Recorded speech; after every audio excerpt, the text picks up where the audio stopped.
Hi everyone, welcome to the next video in the series from Tiny Year by Agotapop and Colouring Heaven magazine. We are on page 20, we are in the May section and we have a butterfly to colour today. I'm going to come in a little closer and we'll have a little look. Now, let's see. So, we have florals on top of our butterfly of course, but I need to think about what colour to do our butterfly first. I think I'm going to do the body. I usually do them in grey, so that's what I'm going to do. This is the cold grey 5. That's where I'm going to start. I'm going to do the edge of the body with this. Now it's quite a defined line, and the head as well. I do want to now do a slightly lighter layer coming inwards, same with our head. And then I'm going to switch to a lighter colour. I'm going to go down to the cold grey 3, it's my favourite grey, and just bring that colour in towards the middle, making it a bit lighter right in the centre there. I don't want no grey there, but I want it to look lighter so that it gives it a little bit of shape. There we are, maybe a bit more like that. Now the wings, I usually like to outline my butterfly's wings in black. I think I am going to do that. Yes, let's start with that because I would be slightly more reticent if I was using a smudgy pencil, but the Polychromos don't usually smudge too much, so hopefully I can get away with putting down this black layer without concerns. There's that bit. I'm trying to work out, thinking about, yeah, this would be black in there.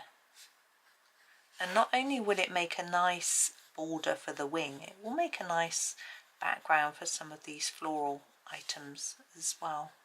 So I think it should work quite well. Now if you look at some brightly coloured butterflies, they often have quite a bit of black in them. Quite a lot of them are just white or have a base of white. I think this would be black in there as well. There we go. And I want to do the sort of markings in black too, like that. We've got quite a lot of black to work on the outside here.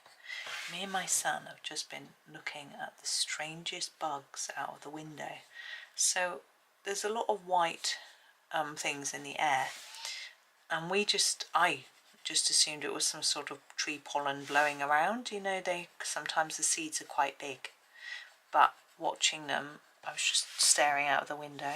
Oh, I need to do the centre ones of there. I'll work out which ones they are in a minute. And they were going upwards really fast and then dropping down again, and I realised that wasn't pollen, it's not windy, and it's obviously some sort of critter that's flying up and down, up and down.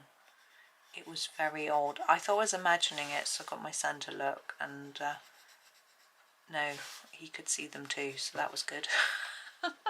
You know how I've just never seen it before, so I was thinking, what is going on? But anyway, he saw it too, so that's all good. Now if you want this really, really dark on this outline, you can use a pen, and that will make it really deep and intense, much more so than you can get with a pencil. I mean, you can layer your pencil quite a lot to get more intensity, but I think I'm okay with it not being really, really dark, so that's fine. Let's just pop that in there. Now we need to do these central areas. Now you see this one is the very bottom line, so that's that one. And the next one is this one, so that's the other black part there. Now I have to make the decision as to what colour to do my butterfly. I'm going to use, I think I'm going to do a sort of turquoisey colour. I think it might be, it could look quite pretty I'm just thinking, oh, didn't do these two with the black. Yes, I've got an idea as to what I will do. So let's start with a sort of darkish, what colour's that? Yes, I think that'll work, the helio turquoise. We're using Polychromos. I didn't say at the beginning of the video, and so far it wouldn't really matter. So I'm going to fade it off like that. I want it quite dark at the bottom though. So there's a contrast between colours like that, and then sort of fade it off like that. And the same here. And then the base of this, the same, fading up towards the edge.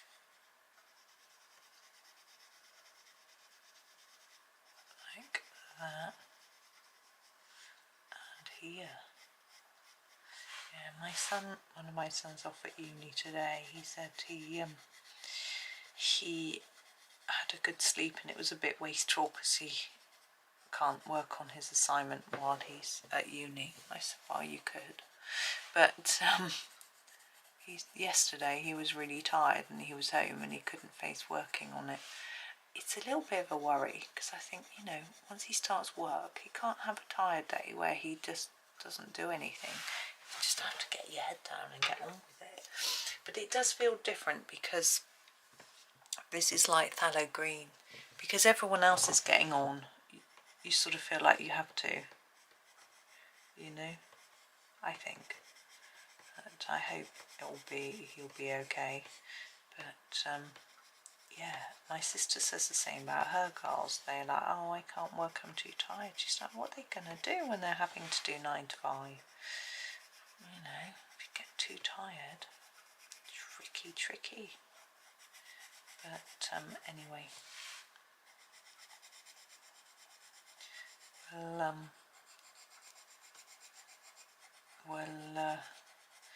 guess we'll find out, won't we, how they get on. But I did find, I remember the first week in a new job always seems really slow. I'm not very keen on the blue. It's not working in the way I'd hoped. I'm going to go over it, I think, with a slightly darker colour or something.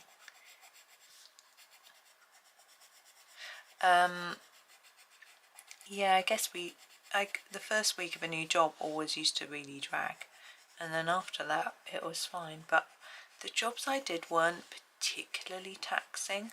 My final job was a little bit, but I started off in a lower, in an easier role, and then got sort of promoted, I guess.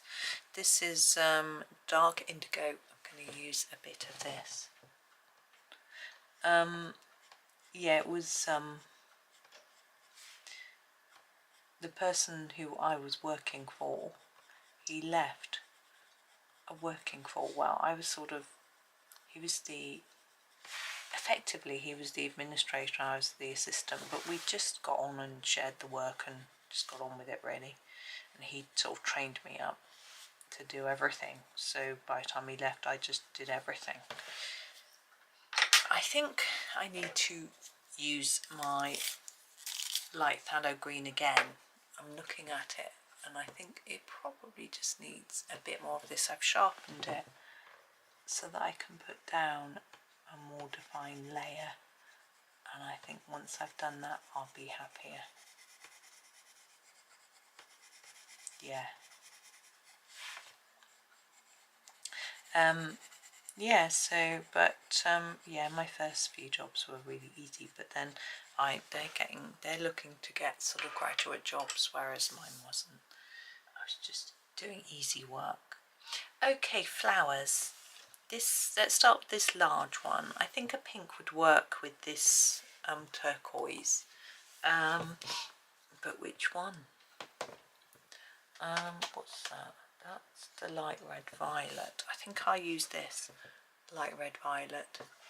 And for this, I'm going to go over the whole thing really lightly and quickly with a quick layer. Like that, and then put in some definition. So obviously down here in the centre is going to be our darkest bit. You're appearing right down inside the rose there. Well, I'm assuming it's a rose. And here we can sort of fade up to the top of the petal like that. My sister sent me a picture that her son had done. He is 13.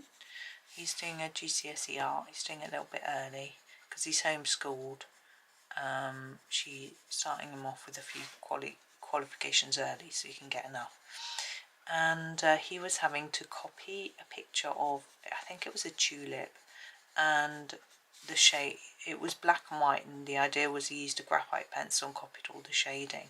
She said he was finding it really hard, but something I noticed about his technique was it was very stripy and liney, and I said to her his pencil could do with being a little bit blunter, and then he wouldn't get all those lines. And she said I was trying to tell him how to use the side of the pencil rather than the tip to get less lines, but she said he got a bit frustrated in the end and didn't finish it, but he's got the rest of the week to do it in. But it's also just a matter of practice. It's hard to have it not looking a bit liney.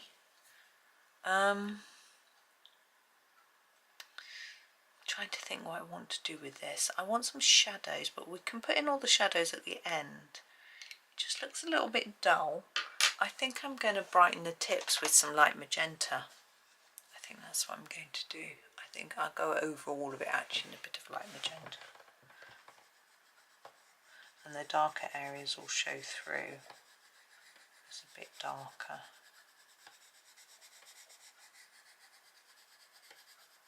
But I think it may also have been the paper. I assume he's got some sketchbooks or something he's used. It's it makes a big difference, doesn't it? There we go. Now, let's do the other flowers, come back and do shadows at the end. I'm going to do these two the same and these two the same because I think they look quite similar. I'd quite like, do I want to do them all pink? I'd quite like to, but I don't know if it would be a little bit samey. Yeah, let's just go for it. This is the middle purple pink. I'm going to use it for these little ones.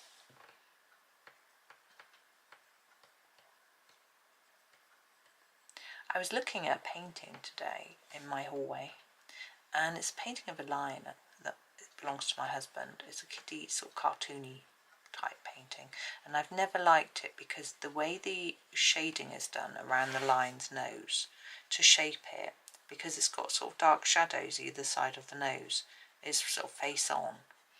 It looks like it's crying. There's sort of a line each side of the nose, its sort of nose. And but today I'm wearing my new shoes. I'm wearing them in, and they're really high soled because that's the fashion at the moment. High soled. They're trainers. This is the light purple pink I'm going to use for these two. I'm going to do the same thing though, darker in the middle, lighter towards the tip. And so I was looking at the picture, and my eyes were lining up with a different bit. Normally I sort of just look at the whole thing upwards, but and there were some little flowers drawn in the grass at the bottom, and they looked a bit like this, just a really simple little petal round, and I thought that's really pretty. And the grasses were just this, but they had like little bits coming off them. It's hard to explain, but it looked really pretty, and I was like, oh, that's nice. I can look at that bit of the picture from now on, rather than thinking about the fact the lion looks like he's crying. But my husband's always like, what do you mean it's not crying? It just looks sad. It's got a sad face as well. But anyway, my feet are aching in these new shoes though.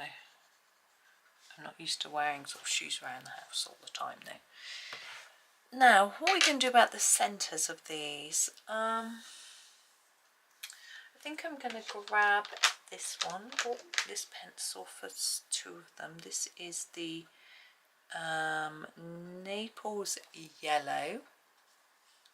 I'm going to do that for these two. And then for the other two, I'm going to grab, I think this is the cadmium yellow. Oh, good guess. Cadmium yellow. We'll do that here. Now, leaves. I think I want, so you've got all this turquoise going on here.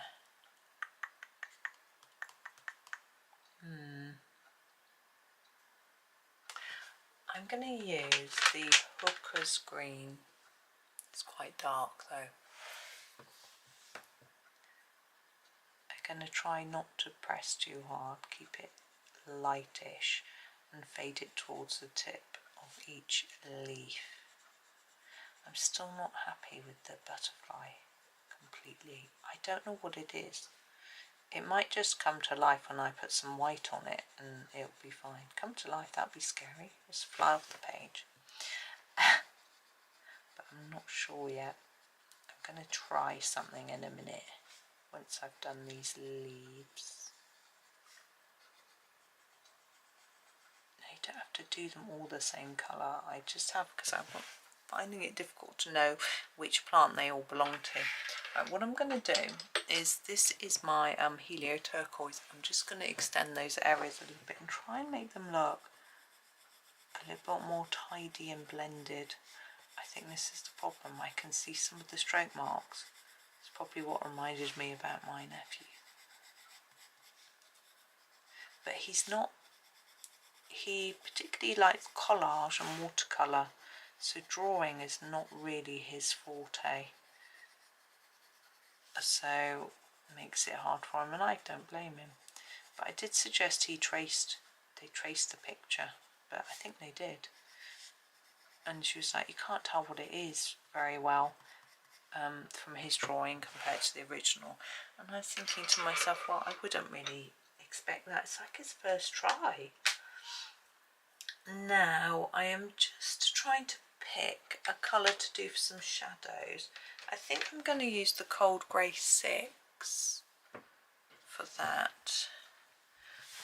Now, we remember this plant. We're going to put the flower a little bit around here where these different layers are, just to try and give it a bit of depth.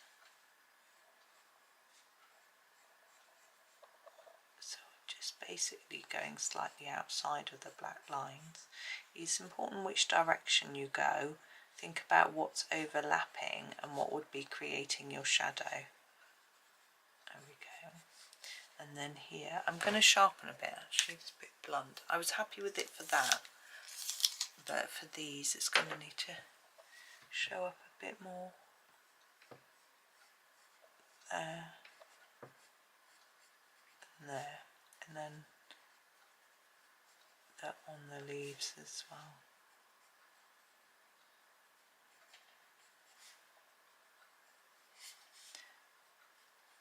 Yeah, I treated my son yesterday. I said, what do you fancy for lunch? Because he wasn't in the mood for work. I thought if he has a nice lunch, it might put him in the right mindset. It didn't work. But anyway, he wanted a Scotch egg. So I got him that. And then today, I've got my other son home. So I was like, what do you want? He wanted a white, crispy roll or baguette. And some tomato and mozzarella. So he's got that for his lunch. Do those and colour those in. There we go. Now our white. Oh, I'm trying to find my white pen. This is the Jelly Roll 8. Now I haven't done white on any of the other pictures, but I feel that on all this black it is much needed. I'm trying to make my white as symmetrical as I can. Thinking there might be a big bit there and there. Now of course I don't need to worry about it being symmetrical on the bits that where there isn't a reflection.